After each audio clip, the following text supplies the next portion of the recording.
రెహమత్ నగరు, షేక్పేట, ఎర్రగడ్డ, వెంగళరావు నగరు, ఈ రకంగా మొత్తంగా ఒక బస్తీలు స్లమ్స్తో కూడిన ఏరియా అధ్యక్ష. హైదరాబాద్లోని హైదర్గూడలో 1963లో ఇక్కడే హైదరాబాద్ మహానగరంలోనే గోపీనాథ్ గారు జన్మించినారు అధ్యక్ష. తర్వాత వారు ఇక్కడే చదువుకుని ఇక్కడే మరి ఉస్మానియాలో డిగ్రీ కూడా చేసి తర్వాత ఎన్టీ రామారావు గారికి అభిమానిగా తెలుగుదేశం పార్టీ స్థాపించిన తర్వాత వారు రాజకీయాల్లో అడుగుపెట్టినారు. నాకు బాగా గుర్తుంది అధ్యక్ష, మేము చిన్నప్పుడు మన ఎమ్మెల్యేలకు ఇచ్చిన క్వార్టర్స్ ఏవైతే ఉన్నాయో బషీర్బాగ్లో, అక్కడ మా కుటుంబం అంతా ఉండేది. పెద్దలు కేసీఆర్ గారు ఆనాడు శాసనసభ్యుడిగా ఉన్నప్పుడు మొట్టమొదటిసారి 85లో న్యూ ఎమ్మెల్యే క్వార్టర్స్లో నివాసం ఉండేది అధ్యక్ష. మేము కూడా అక్కడే ఉండేది. అక్కడ నుంచి బయటకు వచ్చి ప్రస్తుతం ఉన్న సెక్రటేరియట్ ముందుగా ఇప్పుడు ఎక్కడైతే అమరజ్యోతి ఉన్నదో అక్కడ మాకు ఎప్పుడో కటౌట్ కనబడేది అధ్యక్ష. మొట్టమొదటి కటౌట్ బహుశా చాలా మంది హైదరాబాద్లో చూసింది అదే అయి ఉంటుంది. ఎన్టీ రామారావు గారి నిలువెత్తు కటౌట్ పెట్టి కృష్ణుడి రూపంలో రాముడి రూపంలో పెట్టి కింద రాసి ఉండేది అధ్యక్ష, మాగంటి గోపీనాథ్ అని చెప్పి రాసి ఉండేది. ఒక రకంగా చెప్పాలంటే హైదరాబాద్లో ఈ కటౌట్స్ కల్చర్ కానీ, రకంగా చెప్పాలంటే ఆనాడు తెలుగుదేశం పార్టీ అధికారంలో ఉన్నప్పుడు ఈ రకంగా మరి ఒక పర్మనెంట్గా ఒక కటౌట్ తనకంటూ ఏర్పాటు చేసుకున్న నాయకుడు మాగంటి గోపీనాథ్ గారు. వారు చాలా క్రియాశీలంగా ఉండేది అధ్యక్ష రాజకీయాల్లో. చిన్న స్థాయి నుంచి కూడా మరి మొదటి నుంచి కూడా చాలా క్రియాశీలంగా విద్యార్థి దశ నుంచి కూడా రాజకీయాల్లో ఉన్నారు. తెలుగు యువతలో పనిచేశారు. ఒక పార్టీ ఒక నాయకుడిని నమ్ముకుంటే చివరిదాకా వారు ఒకసారి ఎన్టీ రామారావు గారి నాయకత్వంలో నడిచారు. తర్వాత తెలుగుదేశం పార్టీ ఇక్కడ నుంచి మాయమైన తర్వాత వారు కేసీఆర్ గారితో కలిసి మరి కష్టం వచ్చినా నష్టం వచ్చినా మరి 2 సార్లు కేసీఆర్ గారి నాయకత్వంలో ఎమ్మెల్యేగా గెలిచి మొదటిసారి ఎన్టీ రామారావు గారి పార్టీ తెలుగుదేశం పార్టీలో 14లో ఆనాడు మరి గెలిచి తర్వాత మరి టీఆర్ఎస్ నుండి కూడా 2 సార్లు ఎమ్మెల్యే అయినారు అధ్యక్ష. ముఖ్యమంత్రి గారు చెప్పినట్టు హ్యాట్రిక్ కొట్టడం ఎమ్మెల్యేలకు అంత సులువు కాదు అధ్యక్ష. గోపీనాథ్ గారి గురించి ఒక మాట చెప్పాలంటే అధ్యక్ష, వారు చనిపోయిన రోజు నేను హరీష్ రావు గారు ఇద్దరం ఏఐజీ హాస్పిటల్ నుండి బయలుదేరి వాళ్ళ ఇంటి దగ్గరికి వెళ్ళి కొన్ని ఏర్పాట్లు చేద్దామని ముందు పోయినాం అధ్యక్ష.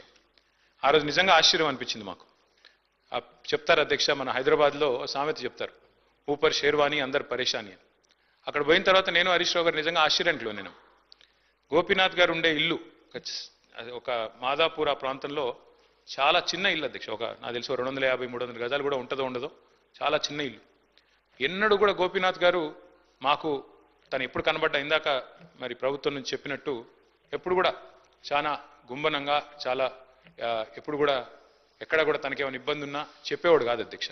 అక్కడ పోయిన చూసిన తర్వాత వాళ్ళ 3 పిల్లలు అక్షర, దిశిర, వాత్సల్య 3 పిల్లలు అధ్యక్ష. ఇంకా చిన్న పిల్లలు 20, 21, 22 ఏళ్ళు ఉంటాయి. ఎవరు కూడా ఇంకా పెళ్ళి అవ్వలేదు, సెటిల్ అవ్వలేదు. వాళ్ళని చూసి బాధపడ్డాం.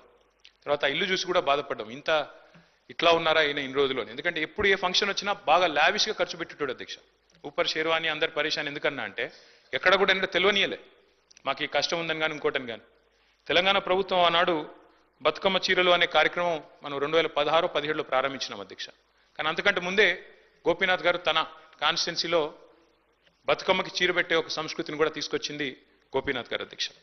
మనందరం గోపీనాథ్ అని ఇక్కడ పిలుస్తాం కానీ ఆయన మొత్తం కాన్స్టిట్యున్సీలో మాత్రం గోపన్నగానే పిలుచుకుంటారు. ఎక్కడ పోయినా ఏ డివిజన్ పోయినా గోపన్న అని మాట్లాడతారు. ప్రజల్లో నిత్యం మమైకమయ్యే వ్యక్తి అధ్యక్ష. ఒక చిన్న ఎగ్జాంపుల్ నేను మీకు చెప్తాను. రెహమత్ నగర్ డివిజన్లో ఎస్పీఆర్ కాలనీ అనుకుంటా, ఎస్పీఆర్ హిల్స్ ఏదో ఉంటుంది అధ్యక్ష అక్కడ పేరు. అక్కడ ఒక 5 ఎకరాల స్థలం ఉండేది అధ్యక్ష. ఒక క్వారీ ఉండేది.